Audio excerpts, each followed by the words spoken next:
لو انت تابعت فيديوهاتنا اللي فاتت عن ازاي تستغل البلاك فرايداي وقررت انك تاخد بالنصيحه اللي انا قلتها لك في الفيديو اللي فات، ولقيت ان المنتج بتاعك عليه بعض المرونه في الطلب، قد تكون مرونه كامله او مرونه جزئيه، ولكن في كل الاحوال لما بتعمل اوفرز، لما بتعمل عروض، المنتج الطلب عليه بيزيد، الناس بتشتري منه اكتر كده زي الفل. وهنعمل عروض بمناسبه البلاك فرايداي او بمناسبه اي حاجه تانية.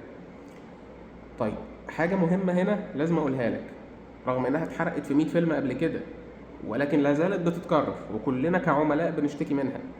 يا سيدي الفاضل صاحب البيزنس، سعرك احنا متابعينه من شهر ومتابعينه من سنة وعارفين المنتج ده اصلا بكام. فما تجيش ساعة البلاك فرايداي مثلا يبقى منتج مثلا ب1000 جنيه، انت تقوم حاطط لي عليه 2000 وبمناسبة البلاك فرايداي بقى ب1000. يا راجل ما عرفتكش انا كده، انا عارف ان هو سعره 1000 اصلا، انا ما اتولدتش النهارده، يعني بتابع السوق بقالي كتير. من فضلك اوعى تعمل كده، لان انا لو عميلك حتى ولقيتك مغير في الاسعار بالطريقه دي انا مش هجيلك تاني، انا عارف ان انت كده راجل بتضحك عليا.